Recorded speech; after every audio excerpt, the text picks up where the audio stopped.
Good evening. This is Dale Lamb, Gardner Webb, Mels 604. This is Wednesday, November the 9th. I'm just talking with Jason. What we're going to do tonight to start with is I want to go back. I talk every week about competencies, but I want to make sure that we get this as right as we can. Again, competencies, you're just doing them in a different form. In the old days, we had you present them with your principal to get them to sign off on your competency. As I told you last week, I wouldn't do away with my log just yet. If you've changed schools or you've got a new principal, your principal is still, and when you get to 605 next semester, your principal is still going to have to sign off on your certification of competency. So that log is a good backup if your principal says, well, I don't know if you've done all this stuff, or I don't know how many hours you did. You've got your log, especially if you've changed places or if you get a new principal. So I would hang on to that thing for a while yet. But anyway, normally what we would do is we would sit down at the end, but now you're creating this competency folio. And I wanted to share with you one that I saw this week from one of our classmates. Let me go to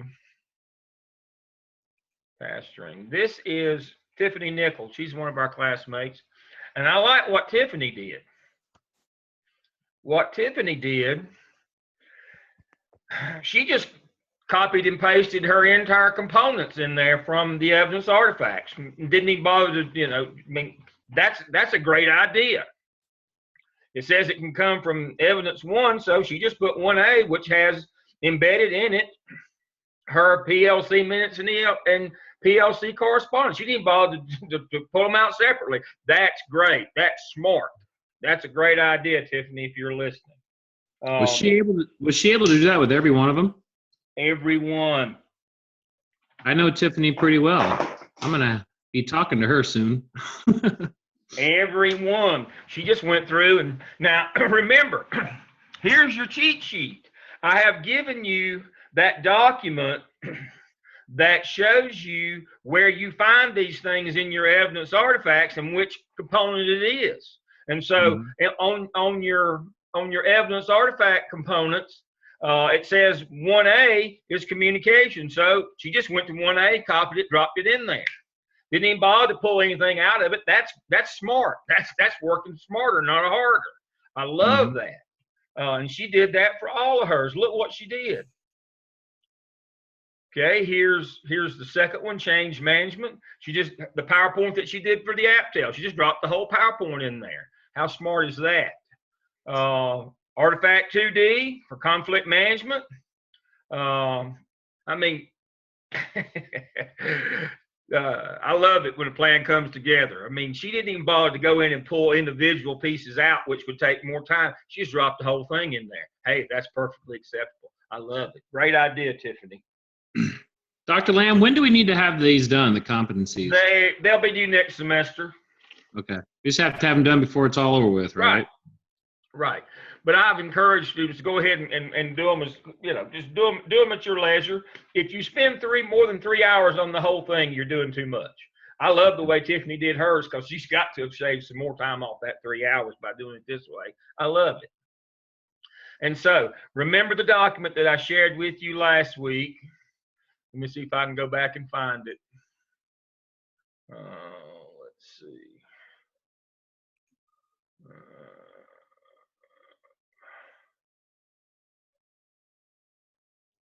All right. Let's see if I put them here. Let me see where I did put them. All right. Let's see if I put them under intern materials. I think I put them under intern materials for y'all. Yep, there they are. Evidence artifact competencies. Let's see if that's the one.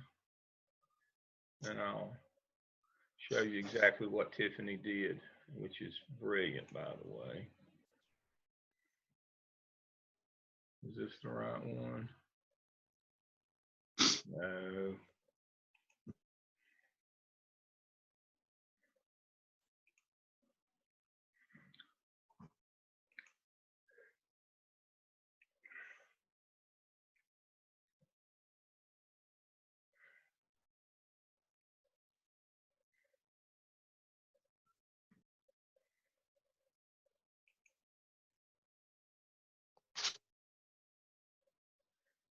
Folio, competency folio, artifacts, open. This has got to be it. Yeah, this is under intern materials. Here it comes. Oh, great. All right.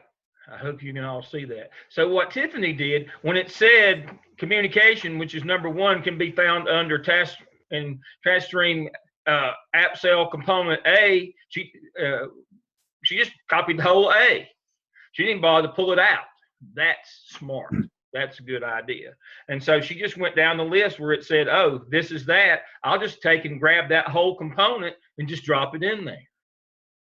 That way you won't even have to, you know it's there. If you got it embedded already there, why bother to go and cut it out and go to all that trouble, that extra time? Awesome. Good idea. Now, Bruce, one of our other classmates, what he did was a little bit more, but I like what he did also. Let me get this back in the right place. So what Bruce did, let me go back to task stream. So what Bruce did, he just created a little document for each of his. There's Bruce's. So what he did for all of his, he just created a little document. Here's his document, PLC, and he did his little explanation on it, and he attached or copied and pasted onto his document the pertinent artifact or proof. It'll come up in just a second here.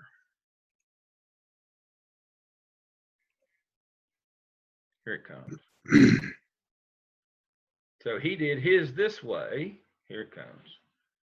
So he created a separate document, labeled it, wrote his explanation on it rather than in the box, which is fine. See, there's his explanation, and then he did a little copy and paste right here.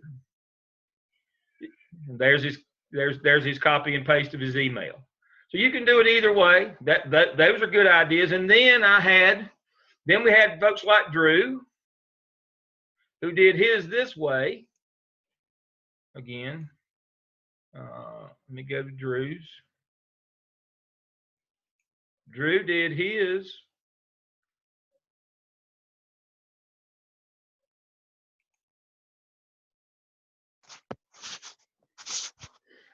Drew, he used an entire component on one of his, but he mixed his up. He wrote his explanation, but then he attached a PowerPoint. Then he did a screenshot. You can't see it. That's a little text box there. That's a copy and paste.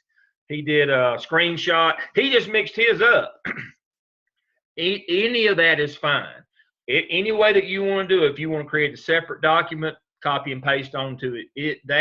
If you want to do screenshots, if you want to do a copy and paste into the form itself, whichever way. But you know where they are. I've listed where they are for you, for the ones that you're pulling from your evidence artifacts. I've got a list here where everything is. Now I've numbered the competencies because I couldn't put them in that little box, but I'll tell you where every one of these things that you've done in your evidence artifacts, that what will serve for these, where they are. Here's your cheat sheet. Just grab this component and stick it in there. And I've also let me go back here. Also, under intern materials, if you've got items from your actual internship hours where you've done that, open-ended competencies, I've given you a cheat sheet on that where you can go back and find those really easily.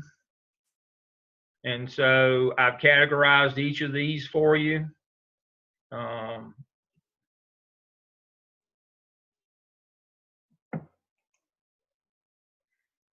So if you've addressed a large or small group of adults, that can either be dialogue, inquiry, or communication. If you've got like an agenda from that, or if you have a picture or something that was generated from doing that, just drop it in there. There you go. And I've done that on each one of these activities you were asked to do as an intern.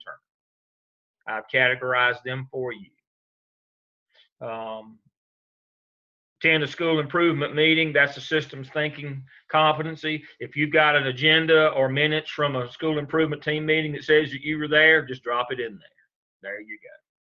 So don't let these competencies become an obstacle for you. What we'll do next semester is, I learned this yesterday. What we'll do next semester, let me go back to task stream. What we'll do with these is there is a way for us to, Dr. Hamilton showed me a way. What we'll do is we'll take all these competencies and we can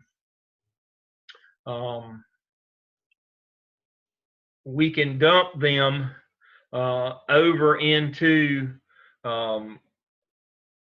a grade where we can grade them all at one time. But we won't do that. What you do is you go to your DRF portfolio. Let me show you that right quick. So what you would do as a student, let's see if I can get in and if it'll let me see what it does here. Maybe I can show you. Okay. So in here you'll have a competency folio on your regular DRF where you put your work in. On your regular portfolio where you put all your components in, it says competency folio. You click on it and it will, and there's just a couple of keystrokes or a couple of mouse clicks, and you can just import it right into your regular portfolio where you're putting all your evidence artifact work, and you can submit it for evaluation then. It's really easy. He showed me how to do it yesterday. I can't show you exactly because I'm not in as a current student, but he showed me how to do that yesterday. It will be really easy. So main thing is just get them in there this semester if you can. Get comments from from me but mostly from your clinical coach who will give you the okay on them. And then next semester, that function will be available where you'll go to your regular portfolio. Where you upload your evidence artifact work, you go down to the competency folio, you'll import your competency folio, you can then submit it for evaluation, and you're golden. It's a 30-second or less process. It's really easy. You just import it into, it's just like downloading. It's really easy. So you would like us to get those competencies done this semester? That would make me feel better. Okay. That would make me feel better if y'all could do that, if y'all could get them in there. Because so far, everything that my students and interns have done, I've just been tickled pink with. But that may not always be the case, Jason. Okay. Hope's not a plan. Right. Well, I'm going to wait till next semester. I hope that mine will be okay. Well, that's not a plan.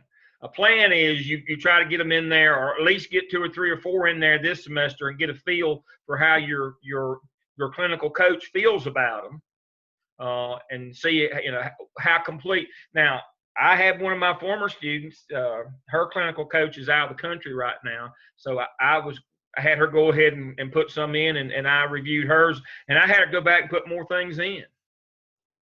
And I'm sure that Lorraine wouldn't mind me showing you. Let me show you what I'm talking about. And you don't want to come to the end and have this happen. Let me go in to this one. So you had her put more stuff in her competence? Yes, I did. Yes, I did. And she's a great student. And so, let me see.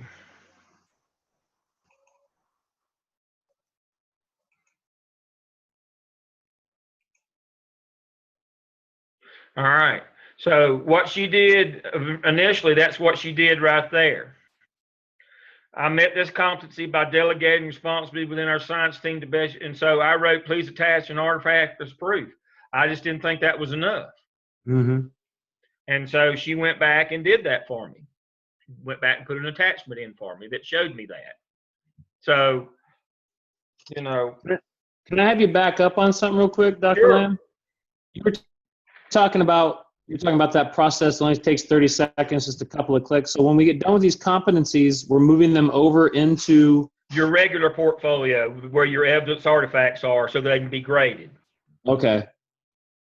And that's why I said, I would like I'd like for you to be able to do that fairly early next semester, because right now my understanding is I will give you comments. I think they're great. Your clinical coach, but the person who grades your evidence artifact work will grade them. Okay. And hopefully, again, hopefully they'll think they're wonderful. But what worries me is you wait until about March to put them in, and I think they look good, and the clinical coach thinks they look good, but then the person grading them says, no, I don't like these. Right. I don't think that's enough.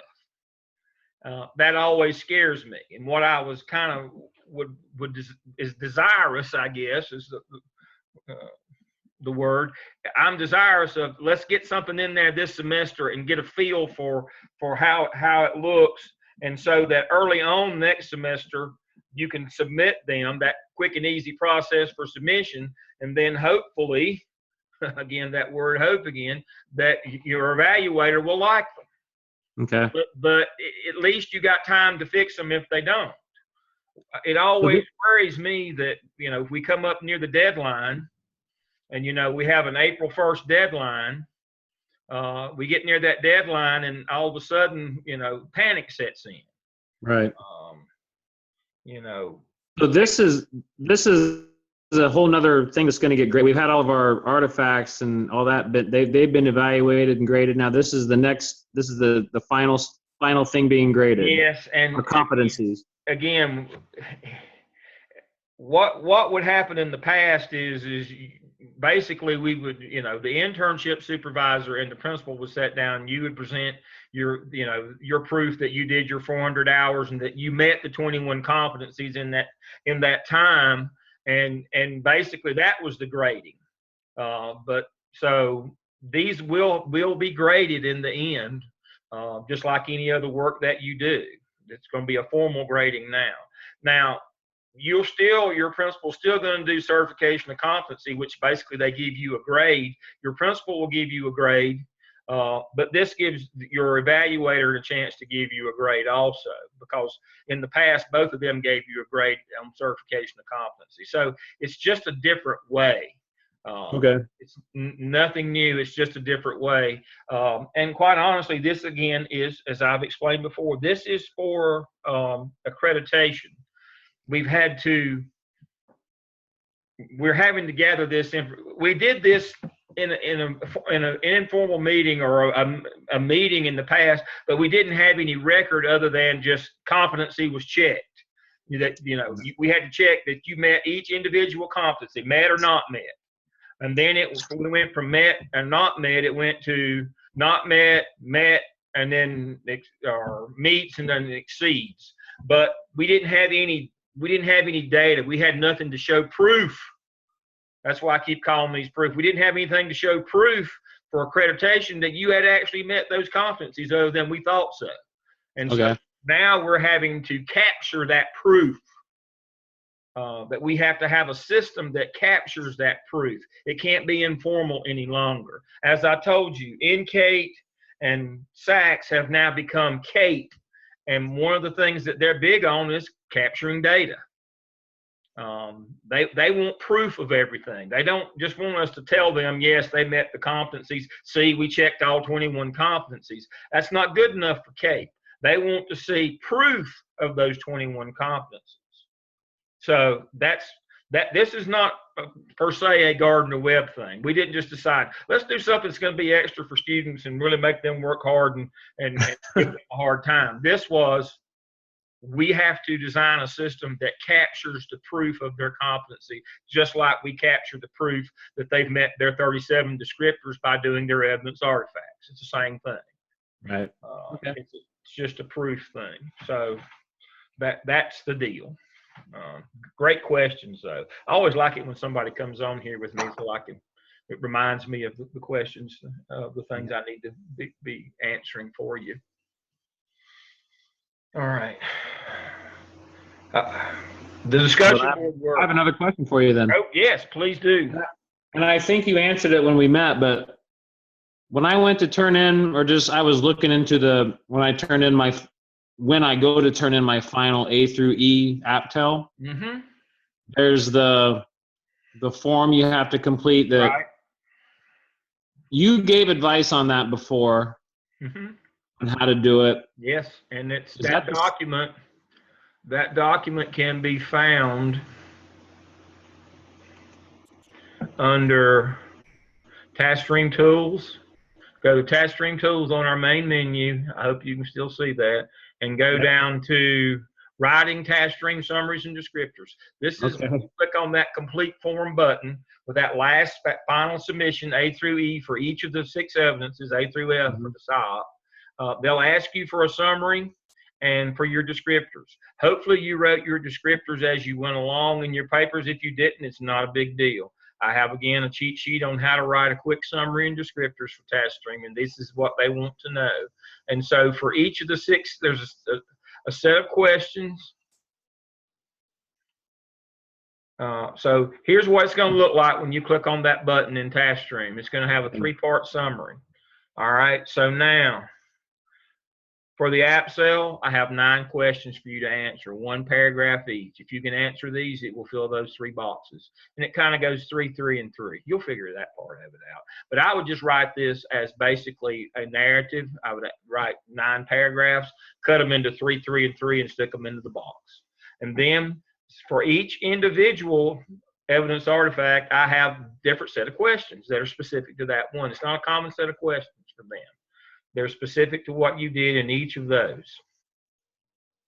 And then, so you're saying write a paragraph for each one, and then those questions, and then break them out. Like 3 of them would go in one, next 3 would go in another. Yep. Right. Just, that's exactly right. And then for your descriptors, this is how a descriptor should be written. You're asked to show proof or how you met that descriptor. Like 1B1 is the first descriptor in the app cell. The very first descriptor you were asked to write was 1B1, work with others. All right. So what did you do to accomplish that descriptor of working with others for instructional improvement?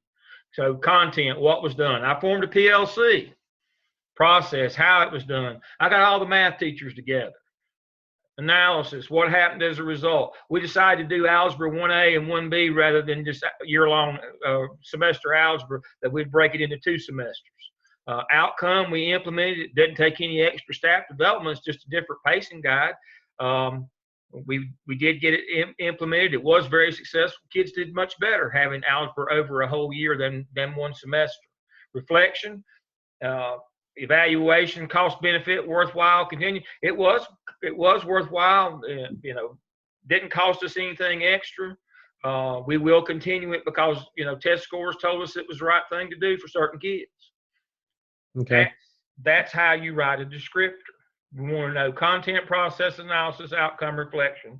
On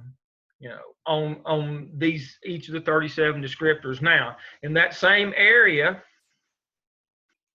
under Task Stream Tools, I have an example of what summaries and descriptors should look like. And they're called accomplished summary and descriptors. Imagine that. I find these to be done at an accomplished level. And so,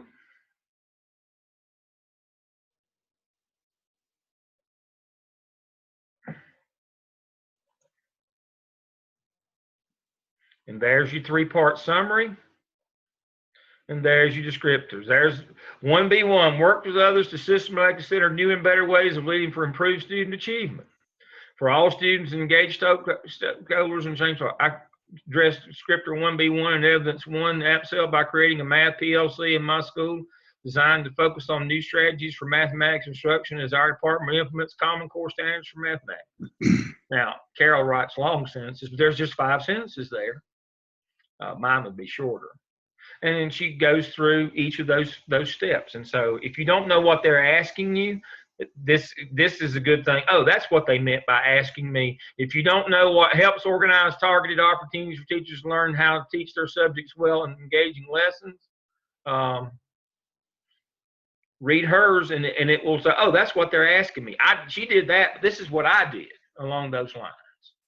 Okay. And so these, this serves two purposes. It basically shows you how to do it, but it tells you what you're doing too if you're not sure what they're asking you in a particular descriptor. Works with others to encourage teachers and support staff to assume leadership decision-making roles in the school, and she tells you that. It's PLC work. So, again, these are under Task Stream Tools on the main menu. Under Task Stream Tools. The competency folio materials are under intern materials. So,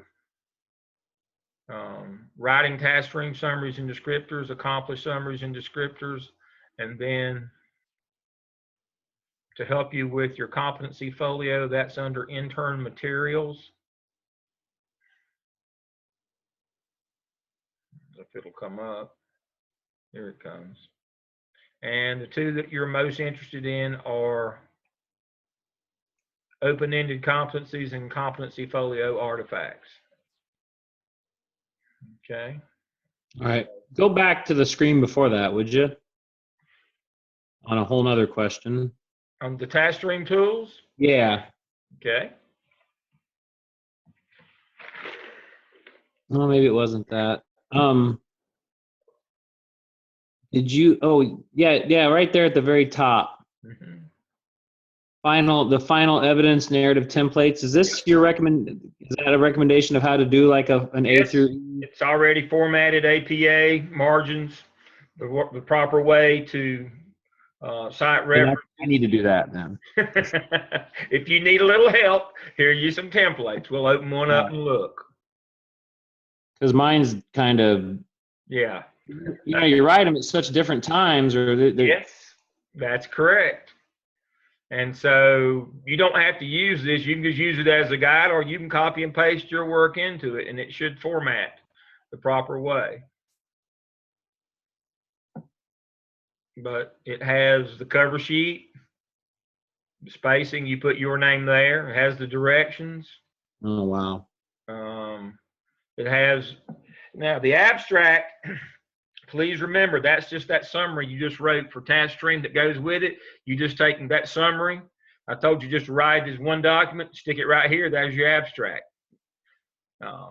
Kills two birds with one stone. That same summary you just wrote that goes with this final one can be your abstract as well. Isn't that neat? And it goes on the first page, and then here's everything in black stays where it stays there. You just put your information in it. It's already spaced correctly. Anything in red is just a reminder of kind of what should have been in this area. It's just, my notes in red, B, and then it's kind of hard to give you notes on what a reflection should look like, so I just picked a good one. This is an example of a good reflection. And then your action plan, your graphic organizer, and this is how your references are supposed to look. And if you don't see one from the kind of document that you use, look at some of the others. I've got report card. I've got just regular one, but I've got all different kinds of references you would have. Somewhere in one of these 6 templates, there'll be an example of any kind of reference you've got. So this is APA, and this is the proper margins, the spacing, fonts. This is the proper way. This is how it's supposed to look. And so if you use that, you're pretty good to go. And there's one for each of the 6 evidences there to help you put them together. Again, if you just want to put yours together, just make sure it kind of looks like this. Has a cover page, first page, and then has a second page as your abstract, and then it starts with yours will say component A. See, I have an abstract for almost every one, like every component. So that's where. Then I would take and put them all together at the top, and just that would serve as sections. That's fine. That's a good idea. But when I work with interns from the very beginning, I tell them to look, just wait. We'll write the abstract in the end. If you want to write a background description of the setting, that's fine. Which serves kind of as your abstract for each individual part or component. So if you've got that, just put them all together. That'll be fine. So that's what that one looks like. Let's see what else we got here.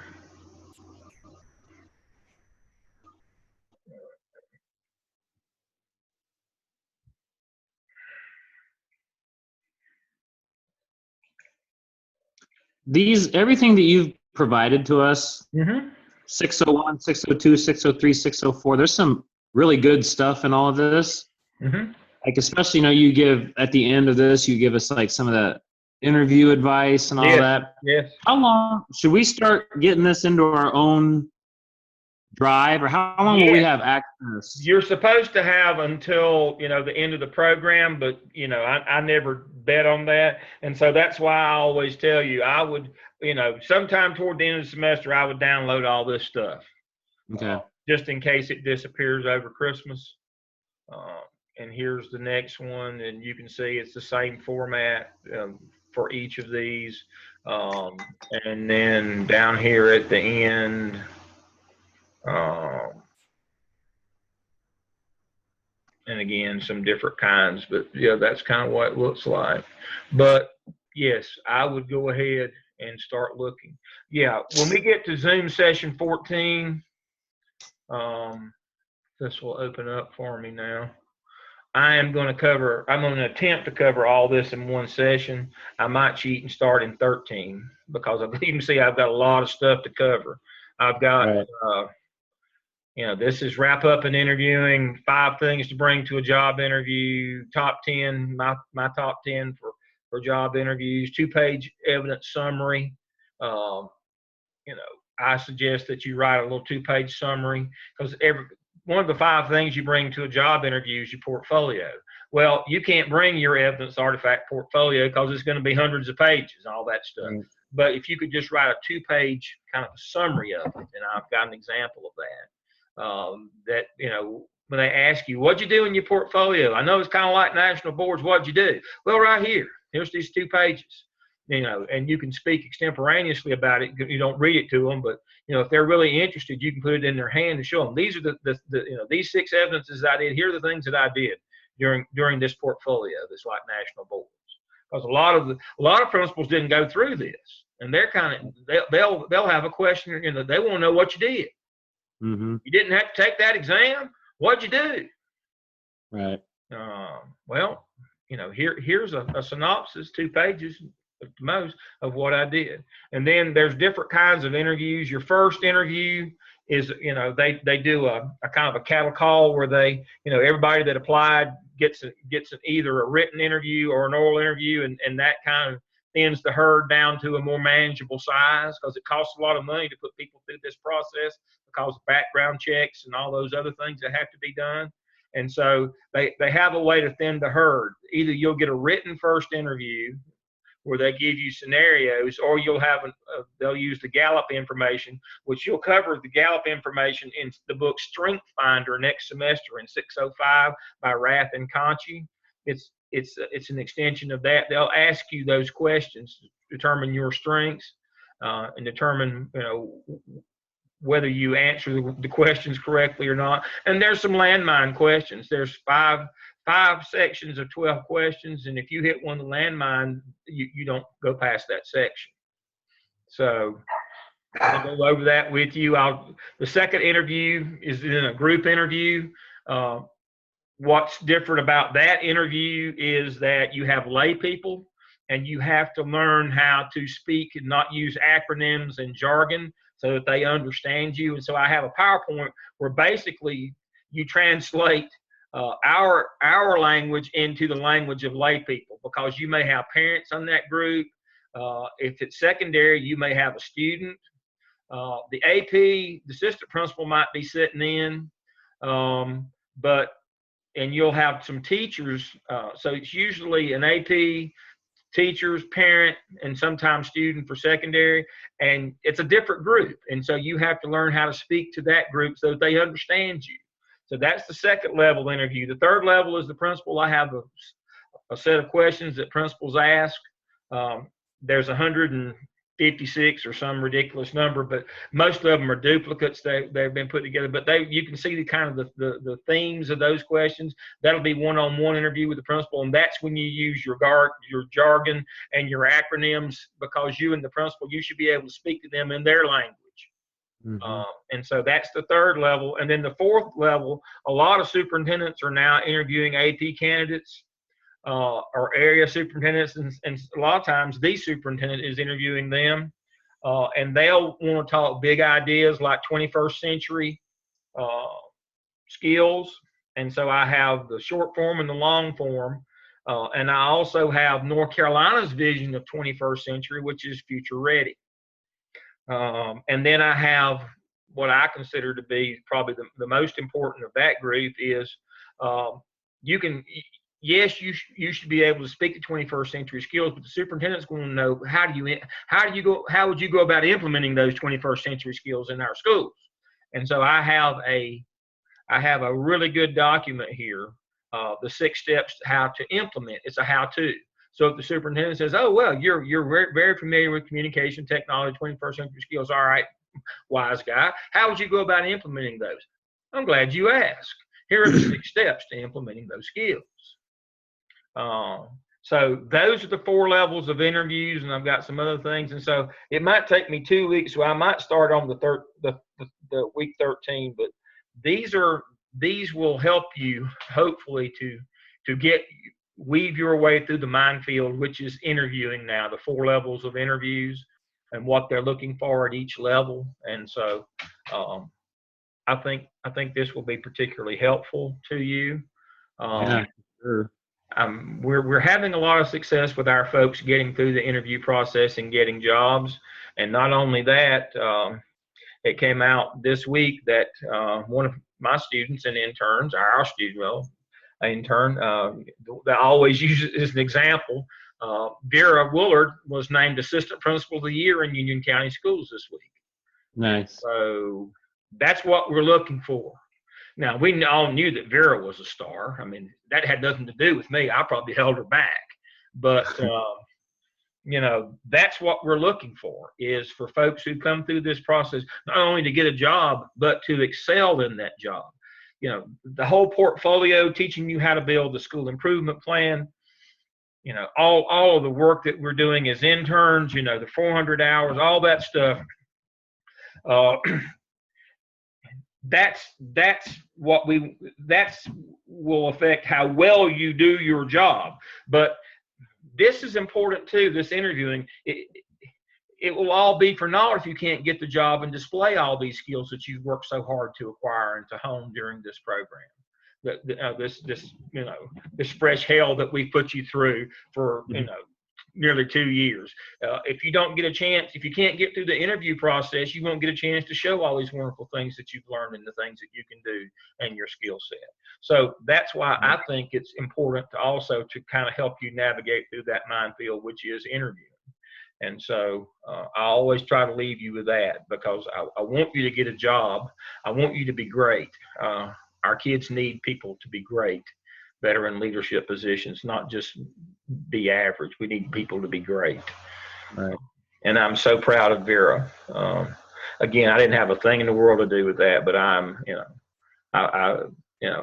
very pleased that happened, that she's assistant principal of the year in Union County. Congratulations, Vera Wood. Vera, if you're out there listening. All right. Other questions that you have, Jason? These are great questions. I think that's it. I've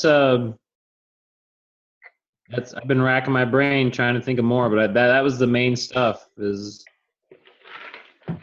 making sure that I really was concerned about my final narrative stuff. Just, I wasn't sure if I should just slap it all together. Yeah, I was getting confused on stuff that had already been evaluated, and I was getting really good evaluations. So I was like, so I might as well just cop it. I mean, I guess what I'm asking is, evaluators or DPI or whoever, they're not going to look at all my individual stuff. They're going to look at that. They're going to read it for flow, to make sure it all fits together, if you can see my hands. And that's what, because you write these individual components at different times, sometimes when you put them together, you say, oops, that really doesn't, that doesn't really flow from one component to the next. And so you kind of have to, but when somebody reads it, you want it to look as if you sat down and wrote it all at one time without even getting up. Okay. That's the secret to writing a good one in the end. All the component work is for Gardner Webb, for us to, a pacing guide, for us to give you grades and to, to make sure that you're making progress and that you're learning the things that we want you to learn. The final evidence narrative is the one that's graded for real. But now, again, let me remind you, you won't get rejected by the state. If we pass you on that final grading, then you're golden. But at random, they check 30%, and if the people who grade them, if they aren't good, then that's the person who gets decertified from grading. So it doesn't come back on you. So as long as you get the final one put together and it gets graded, proficient or accomplished, you're golden. When it goes to the state, you're good. Awesome. So that's the way that works. Now, back to business. I see that my time is about up. And so what I have for you tonight, again, this is the last night of peer review. We go back to lessons next week. I have two. I have Jason, who's with me tonight. I have his peer review link, and I have Whitney's Zoom peer review link, both under Zoom session 10, which is tonight. So I won't bother to play those tonight, but if you want to see those peer reviews, they're here on Zoom session 10 over here on our menu. And I played them both a few minutes right before we started, and they both worked. And Whitney did a great job, and so did Jason. So here's two good peer reviews for you to do. I had a question this week: what if my person dropped out, or what if my person doesn't? Then pick somebody else's to review. That'll be fine. It's just the process. It's not who you. It's immaterial whose you do. It's just the process of learning to use Zoom. Because I think this is going to be. Zoom, or a product like Zoom, is going to be one of the ways that you're going to be able to manage PLCs in the future. I think Zoom is perfect for PLCs, managing groups of PLCs. And I've talked to you about that in the past. I think PLCs, you need to learn how to set one up, how to run a PLC, but how to run multiple PLCs. And people say, well, how can you run multiple PLCs? They all meet at the same time. By using Zoom and just zoom in on them. And that's why I really think it's important that you learn how to do Zoom and have an agenda and have something that's quick and easy and get through it fast and it not take you very long. So I think learning Zoom for use of PLCs is going to become pretty much required in the business. Last thing tonight, let me go back to my share screen. And let's see if I can find. All right. So here's where we are. We're in week 10. We have one more week before our Thanksgiving break. This week, I had you look at some Sir Ken Robinson videos on YouTube.